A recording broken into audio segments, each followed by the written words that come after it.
Boa noite!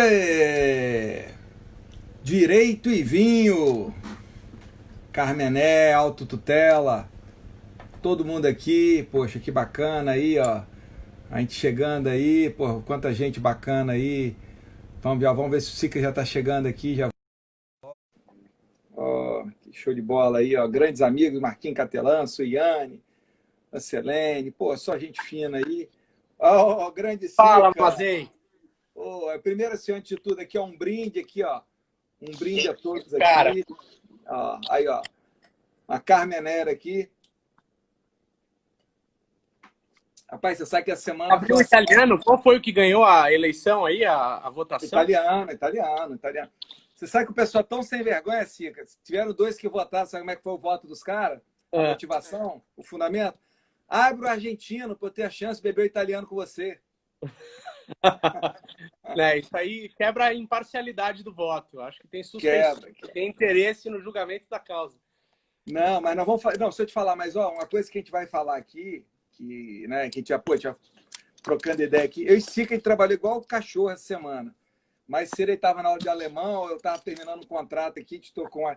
Mas assim, a gente foi trocando algumas ideias. Um dos pontos que eu acho que nós vamos falar bastante vai ser a Carmené na Itália. Que eu já estou com a minha ideia aqui da Carmené na Itália contigo aí já, tá?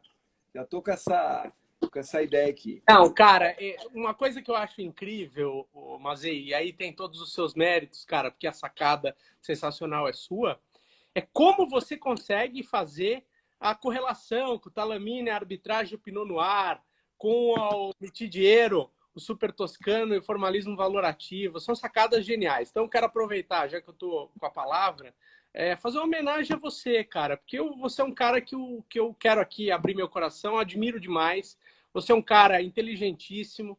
Eu queria achar alguém do passado com quem eu poderia te comparar. E eu sei que é um cara que você gosta, até você mencionou na live do nosso amigo Mitidiero, o Clóvis Couto Silva. Você é um cara que hoje tem uma importância para o direito brasileiro maior do que a do o Clóvis teve, porque o Clóvis era um civilista que se arriscou no processo. Você é um cara ambidestro, você é aquele cara que bate bem com a direita e com a esquerda. Você Ó, é tô aqui, achando que você tanto tava no bebendo mais processo cedo, quanto hein? no civil. Mas é Não, verdade, de obrigado. coração. E Não, eu acho que obrigado. esse tema da autotutela é um tema que tem a sua cara, porque é um tema que se você começa, quando você começa a se aprofundar nele, você vê como balançam as estruturas dessa divisão direito e processo. Você começa a rever. Eu estou estudando isso aí Mas, faz uns 4, 5 anos. Algum dia isso aí pode virar uma tese. Eu só não acelero para isso virar uma tese, porque não tem concurso para eu prestar para apresentar a tese. E eu não vou queimar uma pesquisa. Mas vai ter uma hora que, se eu vislumbrar que não tem concurso nenhum para prestar com uma tese dessa, eu vou acabar produzindo um trabalho e pondo na rua para não perder, né? Porque uma hora a coisa envelhece, a pesquisa, você uma hora cansa dela. Eu ainda estou entusiasmado com ela, cada vez mais, aliás. não, essa questão da pesquisa é legal. O Rinaldo está até assistindo a gente aqui. É o trabalho Então, dele o pro Rinaldo nome, está escrevendo doutorado sobre isso, ansioso para ver. Ou o né? Rinaldo vai de vez esgotar o tema e eu escrevo um livro para, quem sabe, acrescentar alguma coisa, ou a gente vai estabelecer um diálogo aí a partir disso e, quem sabe, lá na frente eu consigo contribuir de alguma forma. Fica a minha homenagem para o Rinaldo, de cuja banca de mestrado eu participei. Um cara brilhante aí da nova geração. Não, assim. Mas, ó, você fez uma consideração aqui do Clóvis aqui, mas é por conta da sua generosidade. E eu queria fazer, antes de conversar aqui, que ia ter um gancho para a Carmené, hein? Eu queria, assim, publicamente, te pedir desculpas. Que um dia, sem querer, não, porque um dia, sem querer, eu fui infeliz numa mensagem lá no nosso grupo do WhatsApp. Eu fui infeliz no que eu escrevi, e aquilo para me magoou tanto, você é um cara tão bacana. Então, assim, publicamente, não foi, eu não quis te magoar, mas eu, pensando, eu fiz uma análise lá, eu falei, pô, sem querer, eu fui. Então, cara, publicamente eu queria te pedir, não, eu vou te falar. Ah, mas eu também lá publicamente falo, mas esquece, a gente é amigo, a nossa amizade está acima de tudo Sim, isso. mas é aí que eu digo para você, olha como é que isso tem a ver com a Carmené também. É a segunda chance da Carmené, como foi o Chile. Pô, você vê, nossa amizade não se abalou por isso, muito pelo contrário. Eu acho que nós ficamos mais amigos depois desse fato, né? do que qualquer coisa. Então, assim, cara, olha, então, publicamente aqui dizer o seguinte, que eu tenho uma admiração por você que não é só profissional. Minha admiração por você extrapola isso. É uma admiração pessoal. Então, eu quero dizer isso aqui publicamente. Tanto é, cara, que eu guardei, quando você falou de autotutela, sou um cara meio sem vergonha. Eu não falo logo a uva, tal, mas quando a gente foi conversando, eu falei, não, cara, tem que ser Carmené. É que quando você me convidou lá no começo, quando você estava montando a programação, e eu não tinha me ligado que você, pô, ia ter essa sacada sensacional de fazer uma conexão entre a uva e o tema da live. Naquele momento eu falei assim, pô, vou aproveitar para o Mazei, ele vai entrecortando o tema da live com uma puta aula sobre vinho. Você é um cara que entende, pô, pra cacete e todo mundo sabe disso. Então eu te dei uma sugestão lá sobre um tema que eu queria entender e nunca tinha. Já tinha tomado vinho laranja, até te falei, pô, mas explica aí e tal. Mas, obviamente, a sua escolha foi muito mais acertada, porque eu fui me dando conta como o nosso tema jurídico tem a ver com a uva que você escolheu. Sensacional. Ó, então aqui eu já vou passar a bola para você, já mostrando para o pessoal como é que tem a ver. O Sica, sem dúvida, é um dos juristas dessa geração mais nova, né? Dessa geração mais nova, essa geração que está hoje na ascendente, próximo lá do pico, lá da mais nova, um dos mais talentosos. E veja, e ele está fazendo uma coisa, como foram, olha só assim, como é que tem a ver. Eu fiquei segurando isso tudo. Como foram os grandes enólogos franceses que foram para o Chile. Perfeito? Eram enólogos talentosos, de uma geração nova. E o que eles fizeram? Olha como é que eu já vou passar a bola para você. Trabalharam, descobriram, redescobriram uma variedade nova. O que você, como um jurista talentoso, um jurista novo, você está fazendo? Você está redescobrindo um tema que, veja, a Carmené é uma uva clássica, como a autotutela é um tema clássico, mas é um tema que o quê? Sumiu no tempo. Então, assim, ó, imaginando então agora que você é aquele enólogo que está redescobrindo uma variedade, que está redescobrindo a autotutela, eu passo aí a palavra para você já fazer algumas considerações sobre como é que você trabalhou com essa pesquisa, essa ideia, que aí a gente vai, e à medida que a gente vai bebendo, a gente vai brindando, o Moro aqui já colocou, já comparou aqui, ó, você ó, com o Jean-Michel. Intoxica nosso Jean-Michel. Para a gente, à medida que a gente vai bebendo, a gente vai batendo papo, nós vamos ficando mais criativos e a gente vai fazendo as conexões. Mas, Jean-Michel, ou melhor, Intoxica, a palavra está contigo aí, você que está, é um das pessoas que está redescobrindo aí a Carmené, redescobrindo a autotutela aqui para a gente aí. Então, deixa eu te contar rapidamente a história. Por que eu acabei parando com esse tema? É engraçado que às vezes a gente escolhe o tema, mas às vezes o tema escolhe a gente. Isso foi um tema que me escolheu. Eu, depois que eu terminei o doutorado, o próximo tema que eu queria estudar era o tema da execução. Eu terminei o doutorado em 2008. Eu defendi em 2009. E era uma época que o tema da execução estava em ebulição, pouco tempo depois da reforma de 2005, da reforma de 2006 e tal. E aí, logo em 2010, eu passei no concurso da USP. E quando você passa no concurso, eu não tinha me ligado que era tão rápido assim, você já tem que apresentar um projeto de pesquisa. Porque você tem ali no regime de trabalho que eu peguei, que não é nem dedicação integral, nem o turno no parcial, mas é um regime que chama regime de turno completo. Você pode exercer suas atividades profissionais, eu advogo, mas você não é um professor de turno parcial, de regime, você tem obrigações de publicação, etc., mesmo que você não esteja credenciado, por exemplo, no pós-graduação. Eu tive que apresentar um projeto de pesquisa e eu apresentei sobre execução. Comecei a estudar a execução e comecei a ver como o mundo da execução tinha se transformado. Aquilo que a gente descreve como a execução é uma atividade concreta, de realização concreta. Eu comecei a olhar quanto o juiz exerce de cognição no curso da execução. E isso me instigava, essa ideia de sincretismo, de cognição e execução convivendo. Era esse o tema objeto originalmente da pesquisa. Eu comecei a aprofundar e fui vendo que o mundo da execução, não no Brasil, mas fora, vinha se transformando. A desjudicialização da execução, uma realidade em Portugal a partir de 2003, mas de maneira mais intensa a partir de 2008, e em outros países que sempre já tinha uma tradição de execução desjudicializada. E eu comecei a entrar no mundo da desjudicialização da execução, me encantei com o sistema português, como muita gente se encantou. Hoje eu sou mais cético, porque eu acho que pegar o agente de execução e trazer para cá, sem o resto que os portugueses fizeram, não acho que adianta muita coisa.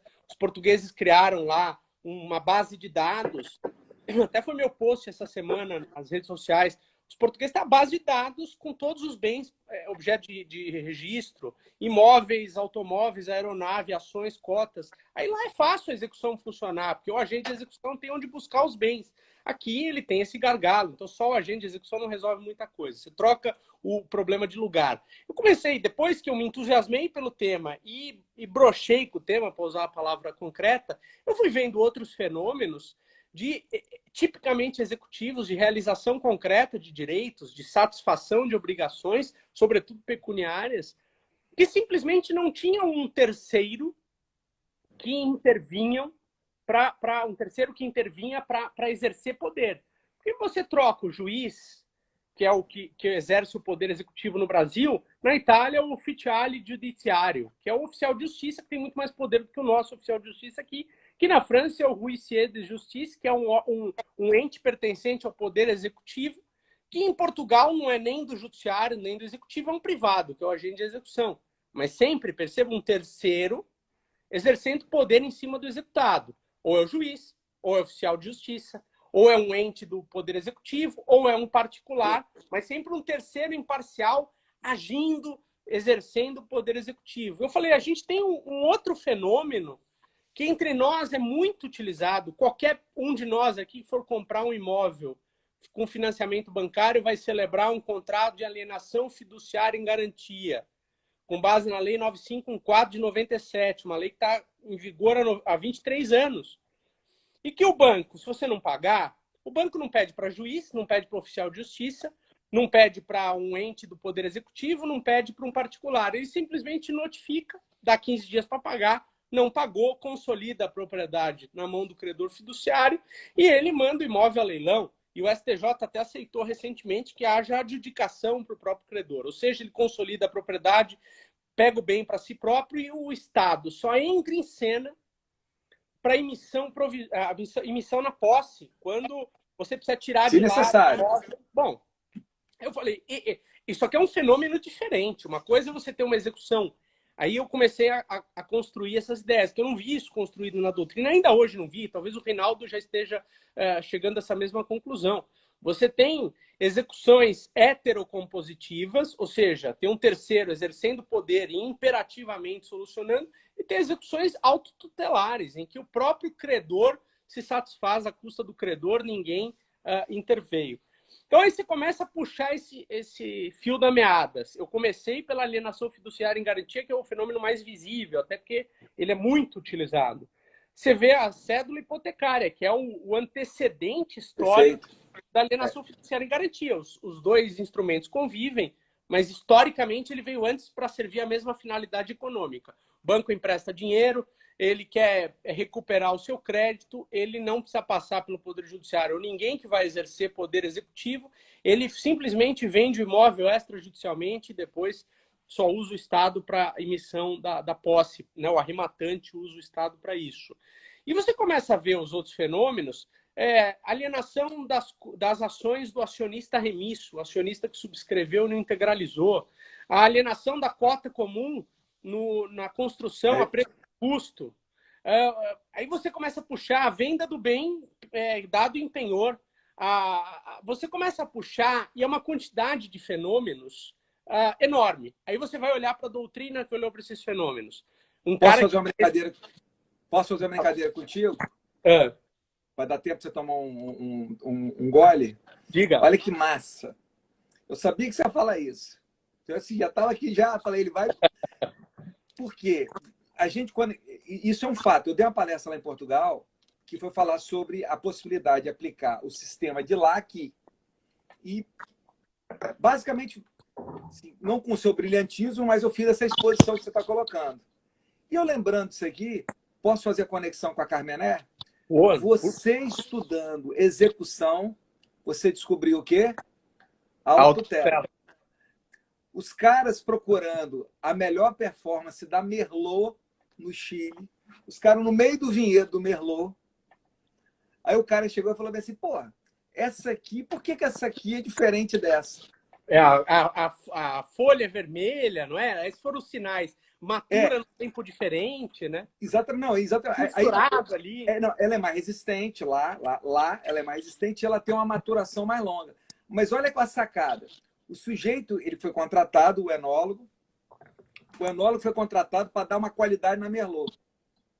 Perfeito? Aí ele chegou lá e falou, pô, tem algo aqui que é mais interessante que a Merlot. O que aconteceu contigo? Você focou na execução. Quando você chegou na execução, você falou assim, peraí, tem algo aqui nesse vinhedo aqui que é mais interessante. Aí você foi para a autotela. Isso aí. E eu vou te falar, isso é legal, sabe por quê? Tem muita gente, e a maioria daqui das pessoas que assistem a gente, sei que você sabe disso, uma maioria não, mas uma parte grande, são pesquisadores, né, mestrandos, doutorandos. A maioria, eu vou falar por mim, dos grandes temas que eu pesquisei, eu encontrei por acaso. Eu estava estudando uma coisa... É isso aí. O tema encontra a gente. Por isso que eu não me conformo, Maza, quando você ouve assim, aluno falar é difícil encontrar tema. Pô, difícil, cara. A gente tropeça em tema. Você abre uma gaveta, pulam 30 temas na sua cara. Eu queria que meus credores me dessem sossego para eu escrever, pesquisar tudo aquilo que eu queria pesquisar. Pô, é um negócio incrível. Dá para fazer... Eu já ouvi de um colega falar assim, eu não vejo a hora de me aposentar para parar de estudar. Eu falei para ele, eu não vejo a hora de me aposentar para ficar só estudando. Deixa eu te falar, não, e é um fato. Mas, pô, então você veja, é aí que eu vou... Então, vou voltar a palavra para você dentro dessa ideia. Olha como é que isso é bacana. Aí, pô, então a gente tinha lá a Carmener, lá em Bordeaux, né? Que a autotutela, se a gente for pensar, a autotutela, a Carmener lá de Bordeaux, ela morreu, né? No final do século XIX, né? Veio a Filoxera, acabou com ela, ok? E ela veio aqui para o Chile, ela se criou e começou a aparecer, ou seja, ela renasceu para o mundo. O que eu estou achando na minha cabeça? E aí, olha como é que isso é bacana. Aquela autotutela que a gente tinha lá atrás, não sei se você concorda comigo, tá, Sica? Uhum. Que isso é minha perspectiva. A autotutela que a gente tinha lá atrás era a autotutela da força, da porrada. Era autotutela no sentido de quê? De exercer uma posição e era quase uma violência. Isso não existe mais. A autotutela hoje é uma autotutela numa outra posição que é parecido com a Carmener. Quando a Carmener ressurge, não é mais aquela uva do Bordeaux, uma uva lá de baixo. Ela ressurgiu transformada, né?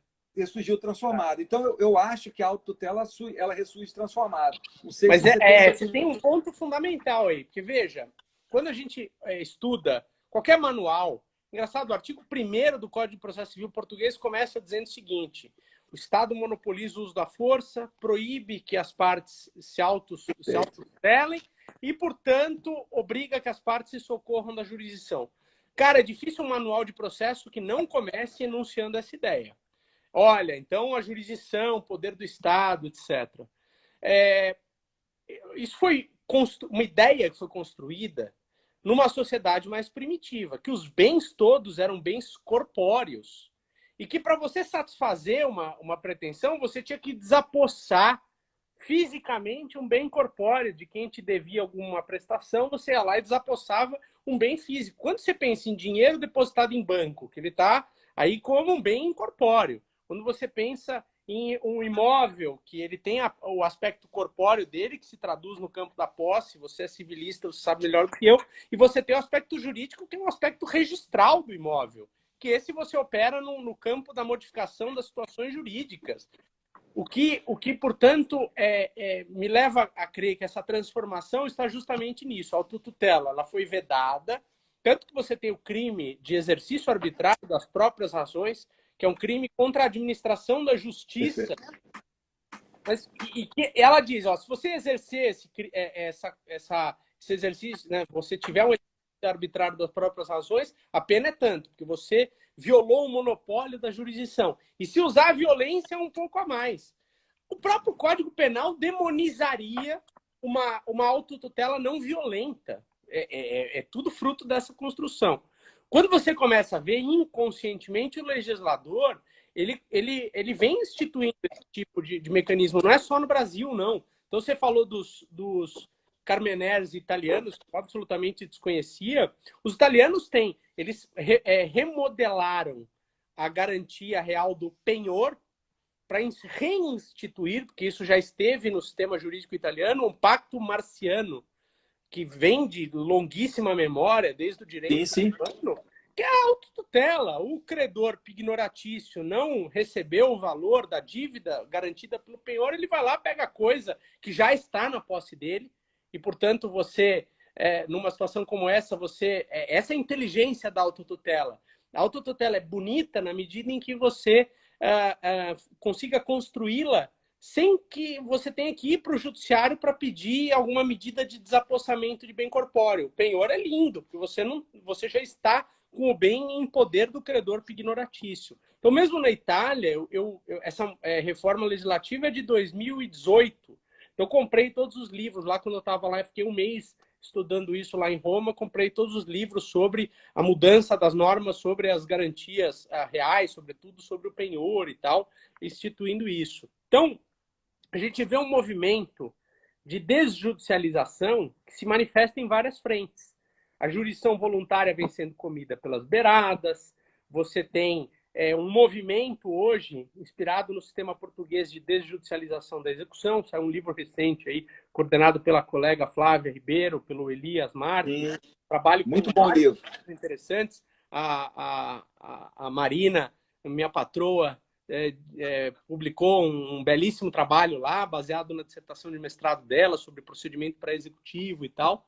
E é um movimento inexorável. Aí vamos olhar para a autotutela, que a gente tem alguns poucos casos espalhados, isso aí ninguém duvida. Execução extrajudicial de contrato de alienação fiduciária em garantia, a cédula hipotecária, que é pouco utilizada, mas ainda está na lei. Esses dois instrumentos estão lá no STF, afetados para julgamento em repercussão geral, embora o STF, ao longo do tempo, tenha dito várias vezes que eles são constitucionais. Os dois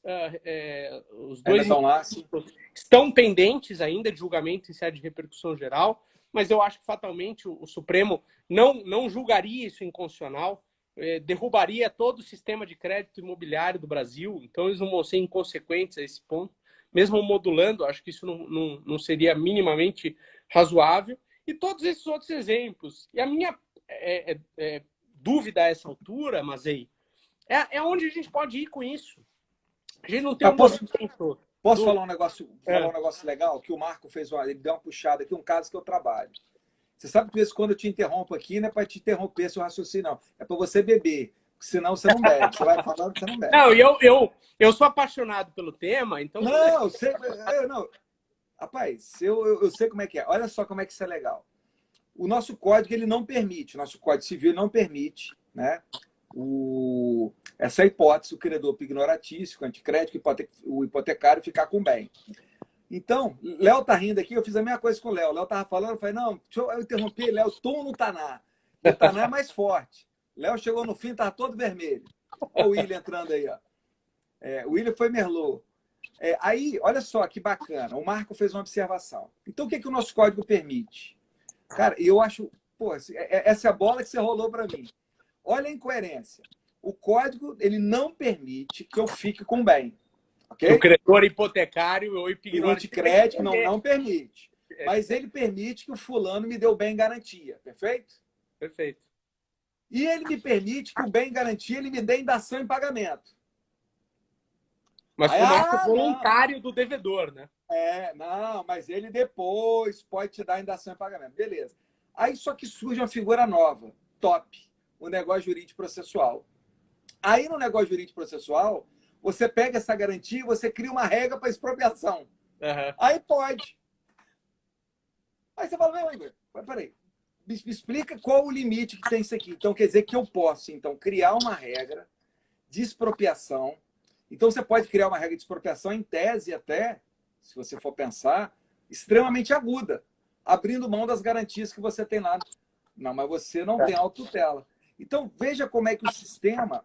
Mas é tudo a ver com o negócio jurídico processual, porque eu estou imaginando, você tem um campo de autotutela regulado pela lei. Hipóteses como execução de alienação fiduciária em garantia, você tem várias hipóteses que eu já mencionei aqui em que a lei prevê. Agora, como é que você poderia criar isso contratualmente? Estamos no campo da autonomia privada. Então, seria surfar a mesma onda do negócio processual. Mas você ter autotutela legal, ter autotutela convencional. Qual o limite para isso? Uma das minhas grandes indagações é limites para uma autotutela convencional, criada contratualmente. Então, Perfeito. Estabeleça um procedimento para o exercício do poder de autotutela, um procedimento que vincula o credor, que ele é obrigado a respeitar, assim como na alienação fiduciária em garantia, tem que dar os 15 dias para o devedor fiduciário purgar a mora. Então, você tem uma ideia de eficácia horizontal de direitos fundamentais, de devido processo legal nas relações privadas. Aí eu faço uma homenagem aqui ao nosso querido Fred Didier, a ideia de processo aplicada a esse tipo de relação, né, por meio do qual um sujeito exerce poder em relação ao outro. E, portanto, daria para chamar isso aí de um processo de execução extrajudicial autotutelar. Rapaz, então vou te retribuir com uma dica boa. Que eu falei isso lá no grupo do Fred. O Cabral estava até presente lá. Olha como é que isso é top que eu vou falar, hein? Isso aqui é só para amigo, hein? Eu tô falando só para você isso. Não, você já falou lá também, então não é só para mim. Não, o que eu vou falar agora é só para você. O que eu vou falar agora é só para você. Olha só como é que isso é top. Eu não tenho uma técnica da alienação fiduciária que é admitida. Uhum. Ela é admitida, não é? Perfeito.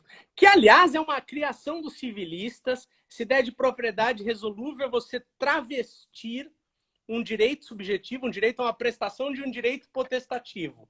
Essa é a grande sacada. É você converter o direito subjetivo, o direito a uma prestação, no direito potestativo, em que há um poder de uma parte, um poder formativo e sujeição da outra. Essa é a sacada da autotutela. Mas ouve essa aqui, que essa aqui é top, hein? Essa aqui é faixa preta, hein?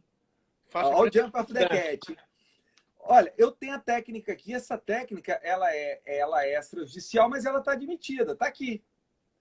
Eu posso importar essa técnica para o meu negócio jurídico processual, para esse caso aqui. Será que ele não me dá um limite? Olha como é que eu estou falando a mesma coisa que você. Olha, lá na alienação fiduciária, ele tem um prazo para poder se defender, ele pode apresentar essa defesa. Por que eu não posso importar para essa regra do Código Civil aqui? Ela diz que é uma vedação porque, a priori, ela está partindo da premissa que a cláusula é seca. Mas se eu tenho todas as garantias de lá, por que eu não posso trazer essas garantias para cá? E isso é legal, por quê? O que eu estou sustentando? Eu tentei um texto, um ensaio.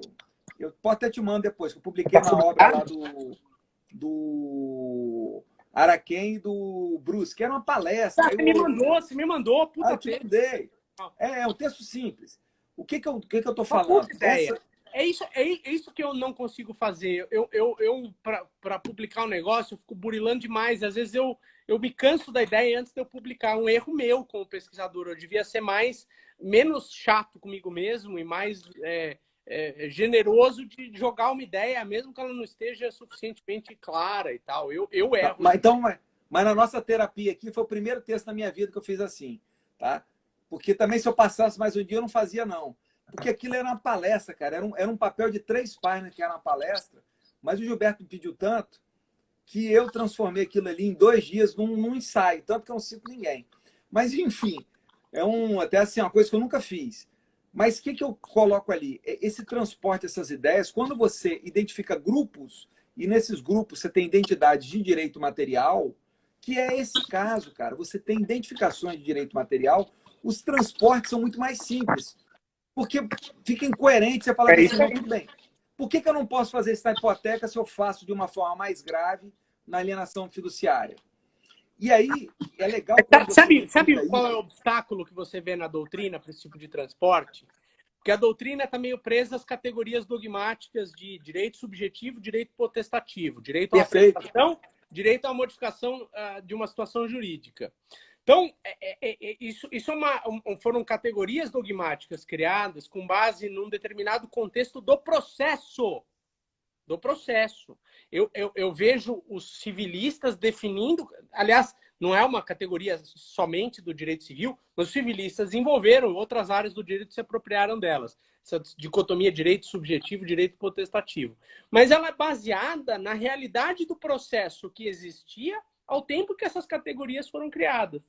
E quando a gente se mantém preso a elas, essas categorias, a meu ver, elas aprisionam. Então eu pego um trabalho que eu gosto muito, até por ser o contraponto, que é um trabalho de um cara que escreve bastante, mas ele é um cara muito tímido, muito introspectivo, que é o Eduardo Yoshikawa. Sim, eu conheço. Conheço o trabalho dele, né? Doutorado lá na faculdade. Na Tem uma USP. publicação profícua, ele publica artigos com alguma frequência, um cara estudioso, um cara com sacadas interessantes, pega temas interessantes. Ele escreveu um mestrado sobre execução extrajudicial, um trabalho que está publicado pela Atlas 2007, 2008, talvez, sei lá, menos até. E ele separa, ele fala uma coisa é execução para satisfação de uma obrigação pecuniária, outra coisa é exercício de direito potestativo. Então ele joga fora do campo da execução o direito de retenção, a exceção de contrato não cumprido, direito de greve. Ele lista um sem número de hipóteses que ele fala. Isso é direito potestativo. Direito potestativo é uma coisa, execução é outra. Execução é fundada em direito subjetivo, direito prestacional. Então, são coisas diferentes. Cara, vou dar uma dica de livro que eu achei por acaso, que eu não conhecia, foi fazendo busca na internet. Até, não sei se tem alguém, colega aí do Rio, que conhece, para deixar minha homenagem à autora. Raquel Bellini Salles. Autotutela nas relações contratuais. O livro agora é de 2019. Ela é mestre e doutora em civil pela UERJ. Ela fala... Vou ver o Schreiber que é, então. Não conheço.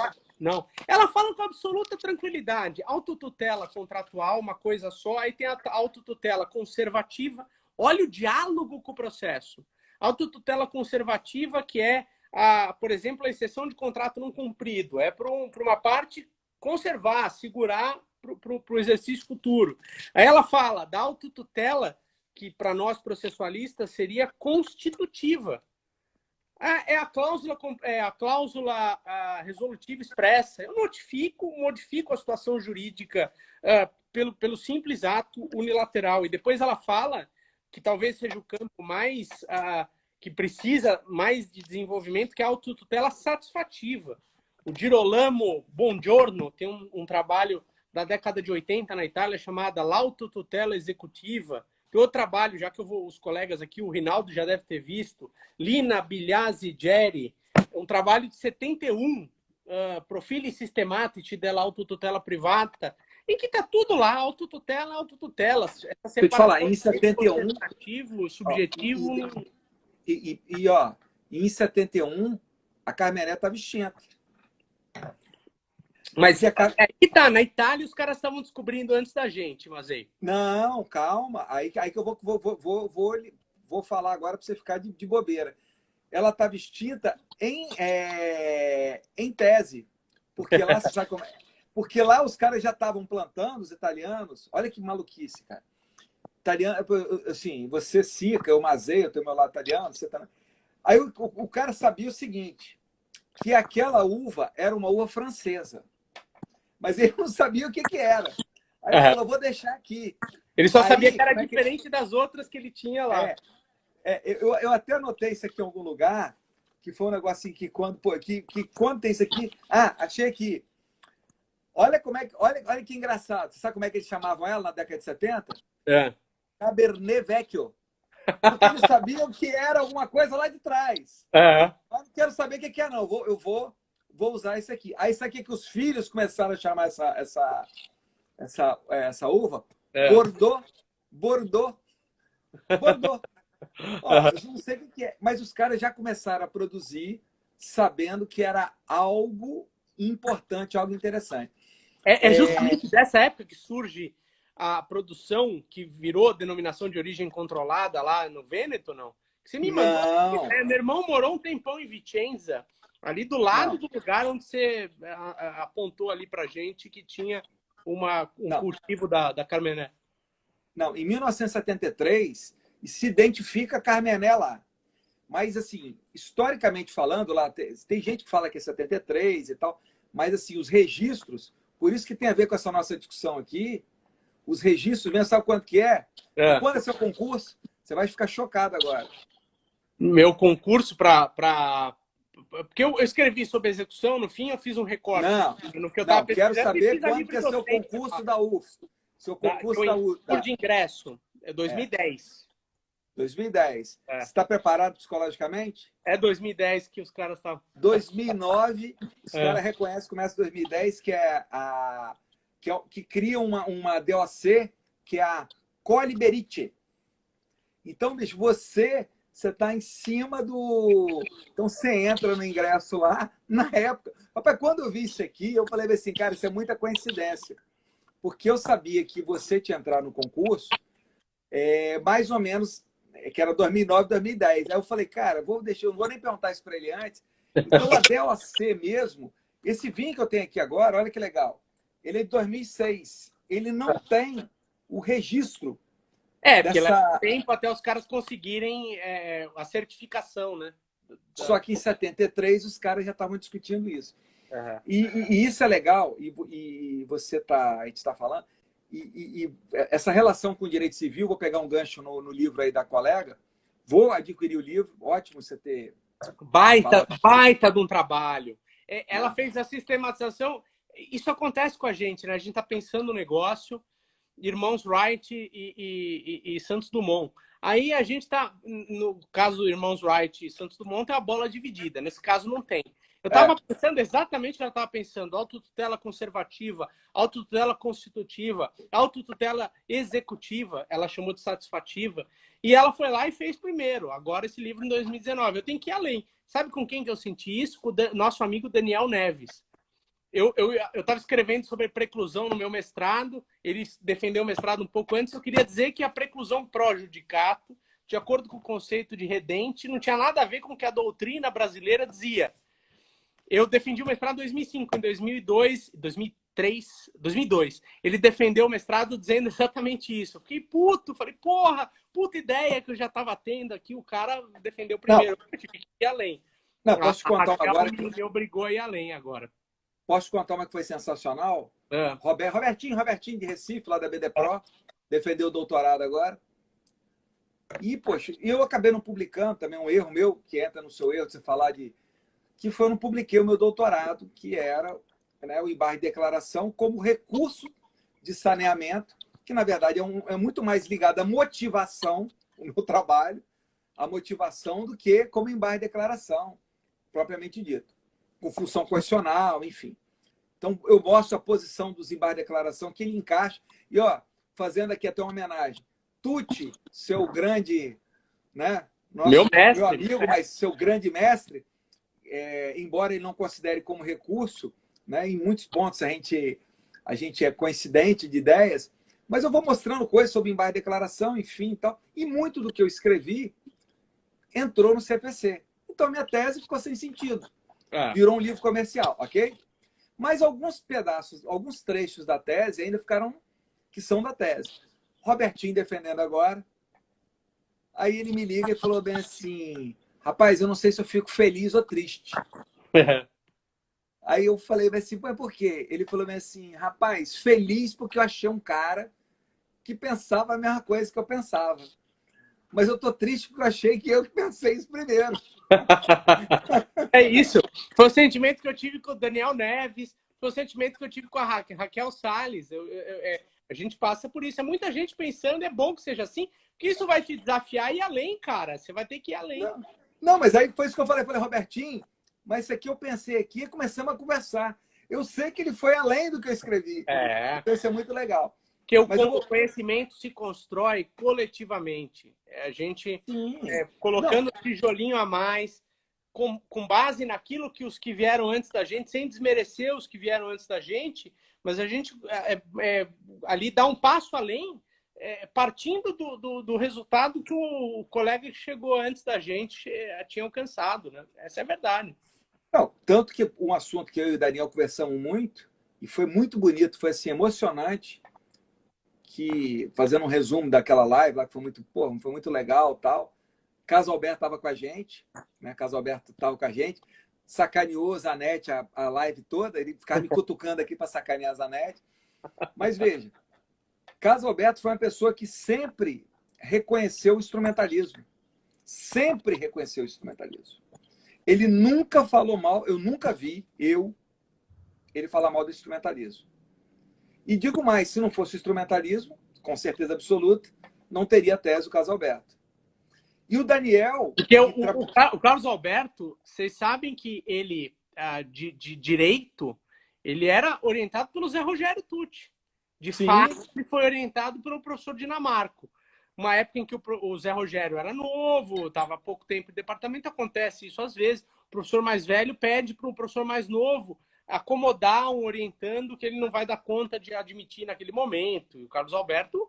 O trabalho dele é um primor. Eu fiquei, aproveitando aqui, fazendo a conexão com a live passada, quando estudei esse trabalho, estudei ainda numa versão anterior. É um trabalho encantador, é um trabalho lindo. E como você disse, em nenhum momento eu vi, embora ele tivesse ideias ali, que ele tivesse renegando a casa em que ele defendeu aquele trabalho. Muito pelo contrário. Ele dialogou com a casa da qual ele saiu naquele momento como doutorando e criou a sua própria escola. Isso que é bonito. E mais legal... Constrói coletivamente, essa é a verdade.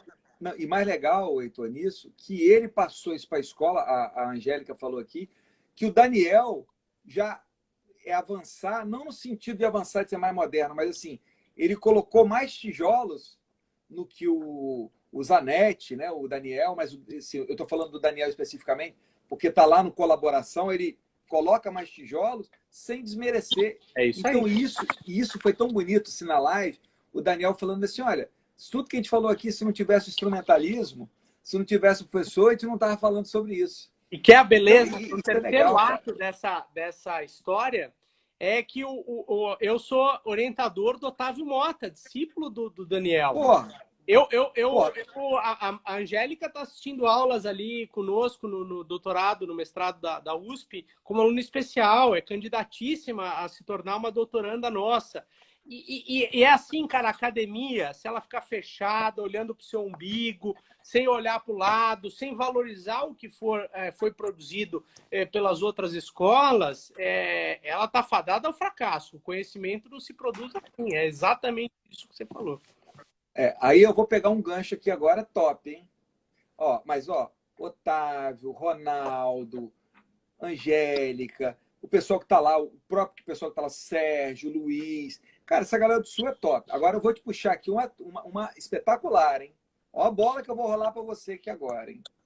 O que aconteceu, então? Eu vou fazer aqui, você vai pensar na autotela. Lá atrás, então, Bordeaux era uma uva menor. E eu escrevi, e muito que eu estou falando aqui, gente, que a gente está conversando, está lá no Telegram, no Direito e Vinho, que a gente faz a gente bate uma bola, né, antes, sobre o que a gente vai conversar. Então, a Carmené, então, que tem um corte bordalês. Quais são as uvas do corte bordalês? A Cabernet Sauvignon, a Merlot, né? Elas, margem esquerda, Cabernet Sauvignon, lá do Rio de Janeiro, margem direita, Merlot. E a Merlot também um pouquinho na margem de cá, combinando com a Cabernet, mas essas são as protagonistas. Eu brinco que eu falo que a Cabernet Franc é a Dedé Santana, é a grande Otelo das duas. É a escada das duas ali, ela fica ali, mas ela tem um prestígio. Pô, Dedé Santana, eu sou fã de Dedé Santana. Sou fã de Grande Otelo, é a Cabernet Franc. Aí você vê um bloco ali que era Malbec, Petit Verdot e Carmené, que eram as uvas de correção, eram as uvas menores. Era aquelas coisas meio de correção. A Petit Verdot mais para dar potência, a Malbec mais para escurecer, a Petit Verdot também às vezes para escurecer, e a Carmené para arredondar e para dar força onde a Merlot não dava. Mas era isso. Aí vem a loucura. Qual que é a loucura que acontece? descobre a Carmené. Olha o gancho que eu vou te dar, hein? A minha generosidade. Olha o gancho que eu vou te dar para você encaixar sua. Vem aqui para. Quando vem para o Chile, e é óbvio, explode aquilo ali, a Carmené está aqui. O que é natural? Que é o que as pessoas estão fazendo, como ocorre nesse trabalho, você, Rinaldo e tal, olhar a autotutela como protagonista. E aí, o que aconteceu no Chile, de 96, numa sequência, o pau quebrando, vinhos com Carmené, vinho 100% Carmené, vinho 100% Carmené, tal. Tem vinhos maravilhosos, 100% Carmené. Daniel Colnago está aqui, está bebendo um hoje, que para mim é a minha paixão. É o Purple Angel. Ele de sacanagem mandou para mim assim mais cedo. Esse vinho é bom. Na minha educação, quase que eu falei outra coisa, mas enfim. Quase, mas é maravilhoso. Em caráter privado, você falou. Você não vai... Em caráter privado, eu falei exatamente isso. Mas. É impublicável. Veja, agora, o que aconteceu? Olha a bola que eu vou rolar para você, que eu já estou vendo isso. O que todo mundo se tocou que aconteceu na Itália, foi para lá. Italiano é bom de quê? Conjugar uva. Também aconteceu a mesma coisa. Carmené aqui na Itália começaram a fazer o quê? Varietais. O que o italiano agora já está se tocando? Opa! Isso é uma grande uva para quê? Fazer combinações. Uhum. Essa é uma uva que faz parte de um sistema. Aí lá no Chile, sabe o que está acontecendo, Sica? Coisas inimagináveis no século XIX, que era combinar. Porque a Carmené vivia restrita, como a autotutela, no mundo. Ela vivia tutela nas uvas de Bordeaux. Sabe o que os caras do Chile estão fazendo agora, de tempos para cá, 2000, misturando com Chirá. Chirá é uma uva lá do Rhône, lá da PQP de Bordeaux. Pô, isso não existia, cara. Isso nunca existiu. Então eles falaram assim, a Carmené, ela pertence a um cartel de uvas de variedades que se eu conjugar, eu tenho um resultado melhor. O que está acontecendo na Itália? Os caras fizeram a varietal. Eles estão um pouquinho mais atrasados nisso que o Chile. Mas começaram a conjugar a Carmené, não como ela principal, mas ela faz parte de quê? De um cardápio. Aí eu vou fazer, depois disso eu vou te fazer a pergunta.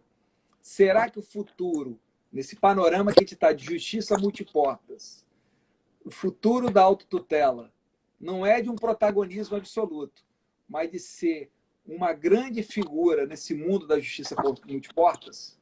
Cara, baita analogia. Acho que é por aí. Não dá para a gente imaginar que a autotutela vai resolver tudo, mas ela pode cumprir um papel mais relevante do que ela faz hoje. Na verdade, como eu enxergo aí, a gente teria que começar a pensar em reformas legislativas ou apostar na autotutela convencional. Na autotutela convencional, a gente vai ter o mesmo problema dos negócios jurídicos processuais. Vou contar uma história para vocês. Acho que você já ouviu essa história, eu contar. Eu lá no pós-graduação da USP, eu tenho hoje 2 linhas de pesquisa, processo comparado e processo e multidisciplinaridade, que a ideia é discutir processo dialogando com outras áreas. Então, já tivemos lá diálogos entre processo civil e processo penal, vamos ter em breve processo civil e processo de trabalho. Esse semestre tivemos processo e teoria dos jogos, que é diálogo do processo com matemática e com economia, enfim, abre um leque ali enorme. Mas teve um semestre que eu e o Flávio Archo, que é hoje meu grande parceiro lá no pós da USP, a quem eu rendo minhas homenagens, quanto mais eu convivo com o cara, mais eu admiro, um cara absolutamente fantástico. Sou fã dele. Na física e na jurídica. E a gente fez um crédito no pós semestral, que era processo e contratos. Eu, Flávio Archo, departamento de processo. Paula Fordione e Rodrigo Brolha Mendes, departamento de direito comercial. E aí a gente fazia uma jam session, os 4 professores em sala de aula toda semana. E a gente fazia ali, pegava um tema e começava a discutir e tal. Um tema óbvio, foi natural, negócio jurídico processual. Eu e o Flávio apresentamos o tema do negócio processual para os comercialistas, que não conheciam, e aí passamos a bola para os comercialistas. A gente apresentou o negócio processual todo comedidos. Olha, o negócio processual prévio incidental. O prévio, tal como a cláusula compromissória arbitral, tende a render melhor do que o negócio incidental. Porque a hora que o pau já quebrou, as partes não vão ter a serenidade de fazer um negócio incidental. Na hora que o pau já quebrou, as partes não vão ter a serenidade de celebrar um compromisso arbitral. Cláusula compromissória e negócio prévio, as partes celebram em tempos de paz e tal. Então, um negócio que pode render. A gente mostrou várias aplicações concretas no campo societário, no campo contratual, enfim. Passamos a bola para os comercialistas. A Paula Forgione estuda análise econômica do direito há muito tempo. Eu fui assistente dela em 2004, na cadeira de comercial, quando estava no mestrado. Eu estudava muito. Desde lá eu estudo análise econômica do direito e tal. E ela vem assim, olha, vocês estão viajando. Vocês estão... ela usou até expressões mais duras. mais agressivas. Ela falou assim, vocês estão vivendo num mundo de ursinhos carinhosos em volta da fogueira, com arco-íris. Porque negociar custa. Aí Coase e Williamson dizem que isso é custo de transação. As partes não vão se matar para, na hora de celebrar um contrato, redigir cláusulas para negócios processuais. Aí vem o Rodrigo Brolha Mendes falando assim, olha, cláusula compromissória, cláusula de eleição de foro são midnight clauses, são as cláusulas da meia-noite que a gente celebra quando ninguém já mais está com saco de negociar o contrato e tá todo mundo querendo fechar o negócio. Então a gente pega ali modelos prontos e copia e cola. Cláusulas compromissórias, cláusulas de eleição de foro e cláusulas processuais em geral, que pactuam negócios processuais em geral, são boilerplates.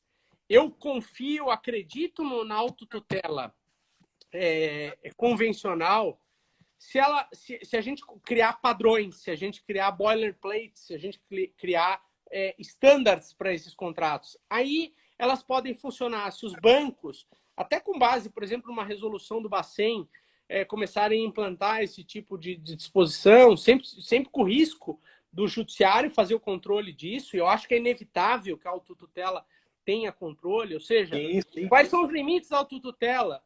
Um procedimento realizado de forma prevista em lei ou no contrato, ou seja, um devido processo legal extrajudicial, desapossamento de bem corpóreo precisa do judiciário, e controle judicial efetivo, controle judicial adequado. O que me levaria à constatação, Mazei, que ela não vai resolver tudo mesmo, ela vai ficar como uma portinha ali que vai facilitar a recuperação de crédito por instituição financeira. Isso é ruim? É ruim se você pensar numa perspectiva só do direito do correntista, do mutuário.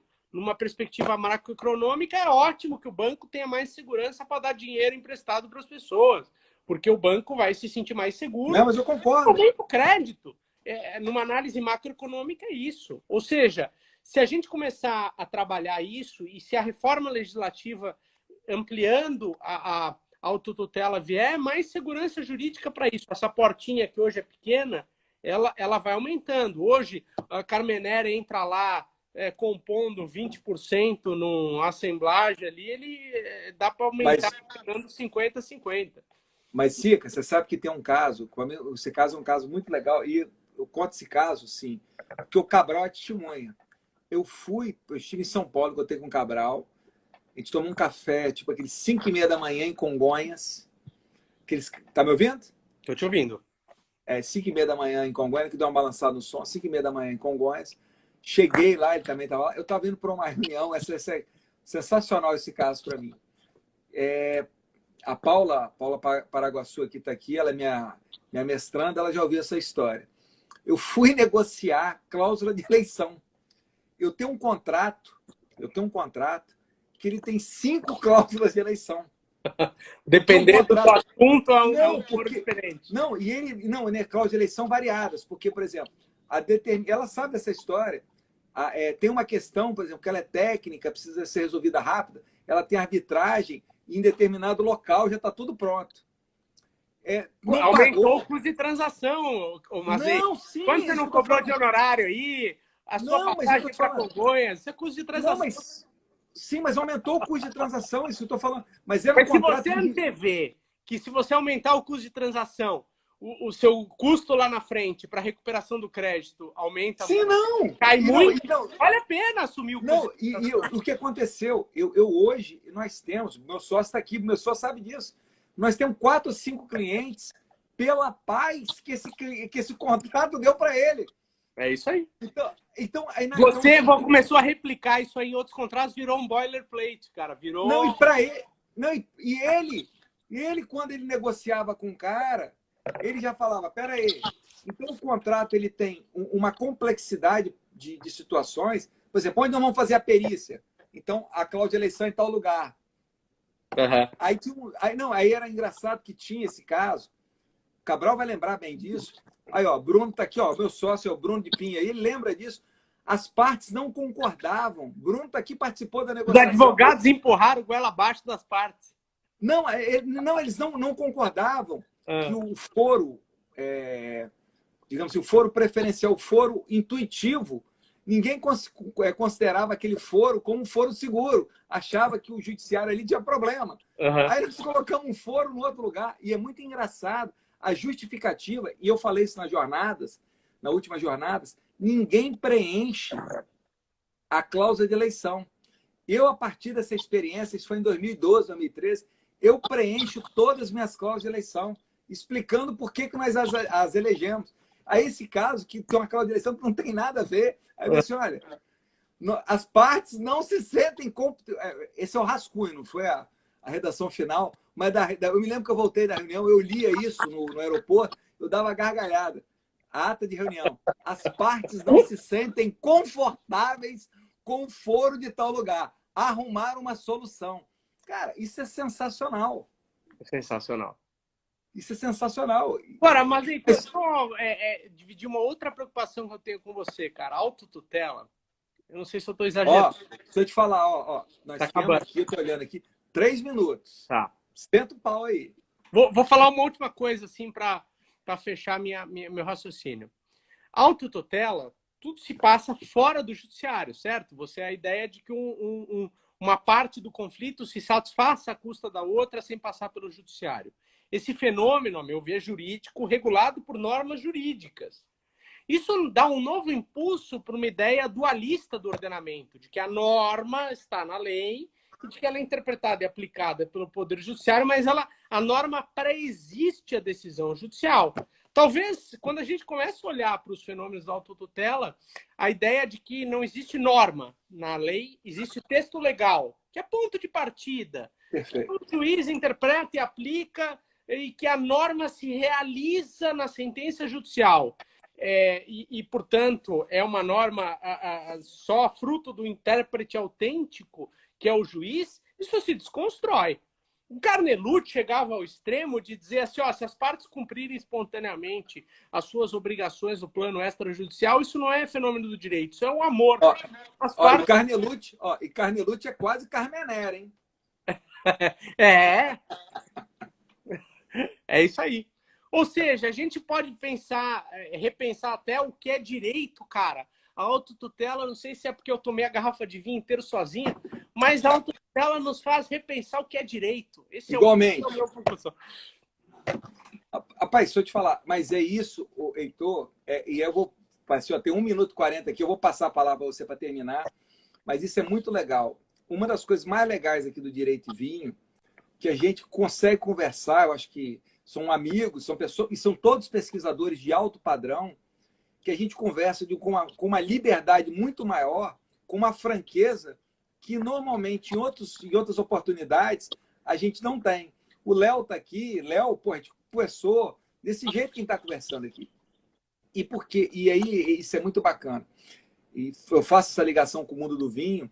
O vinho, cara, ele é um processo o tempo inteiro em mutação, cara. O cara que entende... É um alimento, é uma coisa viva. É isso aí. Isso, cara. É um trabalho imenso para para uma coisa que vai aparecer no fim, às vezes uma coisa sutil, mas ele precisa do detalhe, ele precisa do ponto. E ele precisa, acima de tudo, que você está demonstrando, vou te passar aqui com 30 segundos e te agradecendo, com paixão. É isso aí. Não existe vinho sem paixão. Obrigado, irmão. Você termina aí com 20 segundos. Não, 20 segundos é só te agradecer, Mazei. Porra, eu queria fazer isso aqui toda semana, me chama. É que você precisa dar uma revezada, senão vai ficar um negócio chato, só nós dois. mas me chama outras vezes. É sensacional. O seu projeto é incrível. Parabéns, cara. Só tenho Valeu, irmão. Ó, Valeu. um abraço. Pô, e tô feliz pra cacete, ó. Valeu Pô, também, cara. Foi sensacional. Obrigado, Mazei. Ó, brinde final. Brinde. Valeu. Aí, ó, tem uns segundos ainda. Não acabou.